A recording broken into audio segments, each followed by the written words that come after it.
금방울전 같이 정리해봅시다. 전생에 부부였던 남해 용왕의 딸과 동해 용왕의 아들은 각각 금방울, 해룡으로 환생합니다. 해룡은 피란 도중에 부모와 헤어져 장삼과 변씨의 집에서 자라게 돼요. 장삼과 변씨는 부부관계이고 이 변씨는 장삼의 아내입니다. 변씨는 해룡을 학대하는 인물이에요. 그리고 장삼이 죽고 난 이후에는 학대가 더 심해졌습니다. 자, 어느 추운 겨울날 눈보라가 내리치는 밤에 변씨는 소룡과 함께 따뜻한 방에서 자고 해룡에게는 방아찌를 시켰대요. 해룡은 어쩔 수 없이 밤새도록 방아를 찧었는데 얇은 호옷만 입은 아이가 어찌 추위를 견딜 수 있겠는가. 자, 지금 여러분 여기에서 이야기하는 내용 어찌 추위를 견딜 수 있겠는가 누가 이야기하는 부분이냐면 서술자가 이야기합니다. 서술자가. 자, 그래서 이 부분은 서술자의 개입이 드러나는 부분이에요.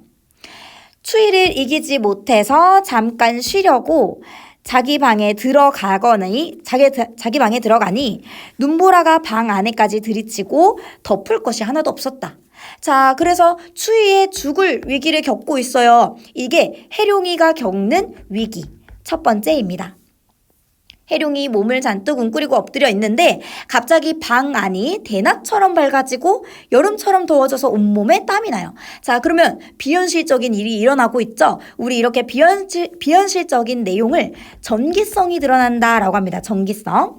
자, 그래서 우리 이 금방울전에서는 전기성 드러나는 부분이 여러 군데 있거든요. 우리 그 부분들 다 표시하면서 정리해 보도록 할게요. 자, 이어서 한번 볼게요. 놀라고 또 이상해서 바로 일어나 밖을 자세히 보니 아직 날이 밝지 않았는데 하얀 눈이 뜰에 가득했다. 방앗간에 나가보니 밤에 못다 찌은 것이 다 찌어져서 그릇에 담겨 있었대요. 자, 그래서 우리 이 부분도 여러분 전기성 두 번째가 드러나는 부분이죠. 자, 그러면 지금 여기에서는 이 추위에 방아지를 해야 되는 해룡이의 위기가 있었는데 추위도 없어졌고 따뜻해졌고 그리고 방아질도 다 되어 있는 그런 모습입니다. 그러면 여기는 해룡의 위기가 극복된 부분, 위기 극복 1번이라고 볼 수 있겠네요. 자, 이어서 볼게요. 2번. 아무리 생각해도 이상해서 방 안을 두루 살펴봤는데 침상 위에 예전에 없었던 북만한 한 방울이 있어요.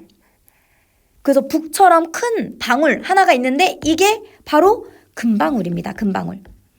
자, 그러면 이 금방울, 해룡의 고난을 해소해준 인물이구나라는 것을 암시합니다.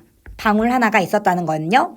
자, 이어서 볼게요. 해룡이가 그 방울을 잡으려고 했는데 방울이 이리 미끈 달아나고 저리 미끈 달아나면서 요리 그르고 저리 굴러서 잡히지가 않았다. 자, 방울이 막 자기대로 움직여요. 여기도 전기성 세 번째 드러나는 부분이죠. 자, 그리고 이어서 볼게요. 금빛이 방 안에 가득하고 방울이 움직일 때마다 향취가 가득히 퍼졌다. 해룡은 지켜봐야겠다라고 생각을 했대요. 그리고 4번 기뻐하면서 자리에 눕고 그리고 잠을 잡니다.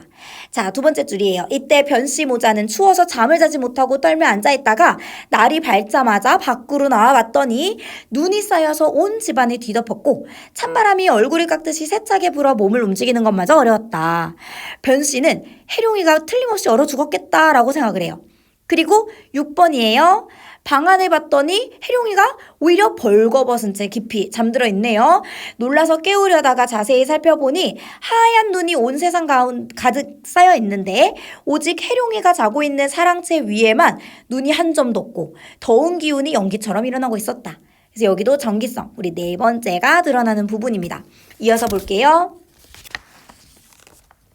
자, 변씨가 놀라서 소룡이한테 이런 이야기를 했더니 해룡의 거동을 두고 보자꾸나 이렇게 이야기를 합니다. 자, 우리 9번이에요. 해룡이가 놀라서 잠에 깨고 변씨에게 문안을 올린 뒤에 빗자루를 잡고 눈을 쓰려고 하는데 갑자기 한 줄기 광풍, 바람이 일어나면서 반 시간도 채 안 되어서 눈을 다 쓸어버렸어요. 자, 그래서 여기도 전기성 다섯 번째 드러나죠.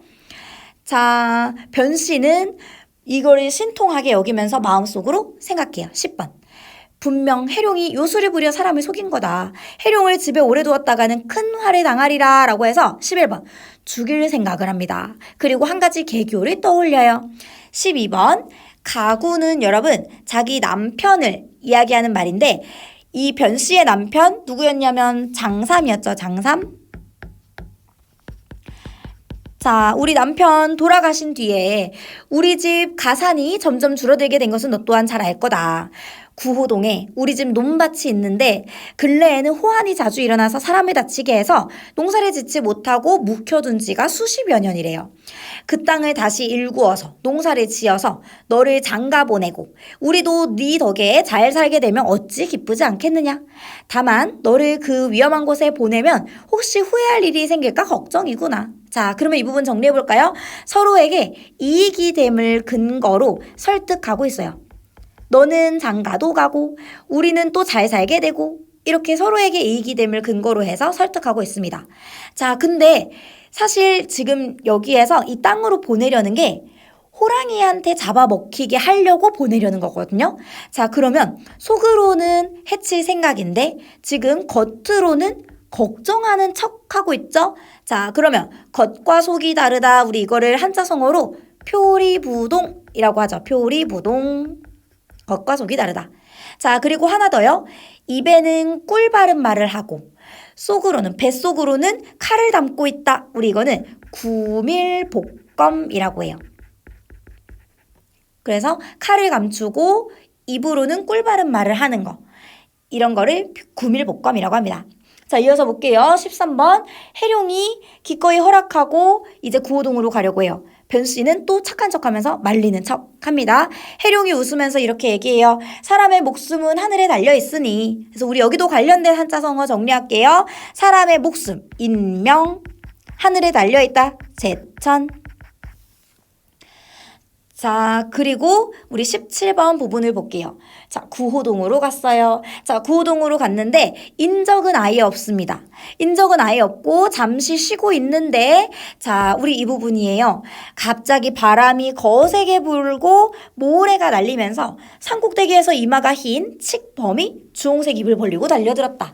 호랑이가 지금 쳐들어오고 있는 거죠. 자, 해룡이 정신을 바짝 차리고 손으로 호랑이를 내리치려 할 때 또 서쪽에서 큰 호랑이가 병력 같은 소리를 지르면서 달려들어 해룡이 매우 위급한 상황에 처하게 되었다. 호랑이 두 마리가 동시에 달려들고 있는 거예요. 자, 그러면 우리 이 부분은 해룡이가 겪는 위기 두 번째입니다. 자, 그러면 우리 이거를 또 한자성어로 정리를 해보자면 사면초가의 상황이죠. 사면초가. 자, 그리고 목숨이 아주 짧은 시간에 달렸다. 명제경각이라고 합니다. 자, 이어서 볼게요. 자, 그 순간 갑자기 등 뒤에서 금방울이 달려와 두 호랑이를 한 번에 들이받았다. 호랑이들이 소리를 지르며 달려들었으나 금방울이 나는 듯이 뛰어서 연달아 호랑이들이 들이받으니 두 호랑이가 동시에 거꾸러졌다. 자, 그러면 여기도 지금 금방울이 나타나서 또 여기 해룡이를 구해주고 있는 부분입니다. 그래서 위기 극복 두 번째가 되겠네요.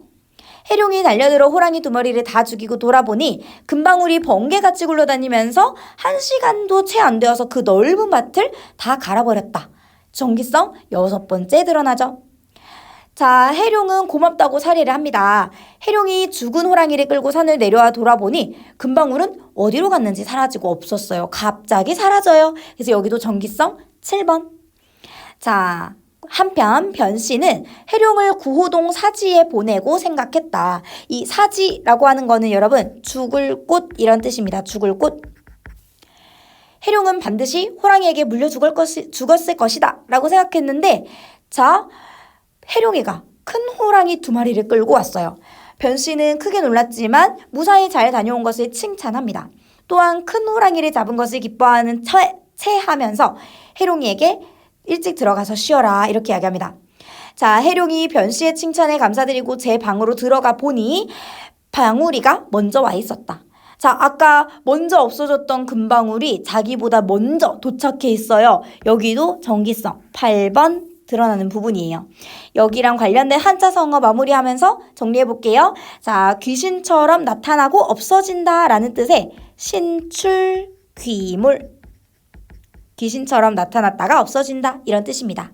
자, 그러면 우리 핵심 정리, 우리 정리해 볼게요. 성격은 영웅적입니다. 그래서 여기에서는 금방울이 여성 영웅으로서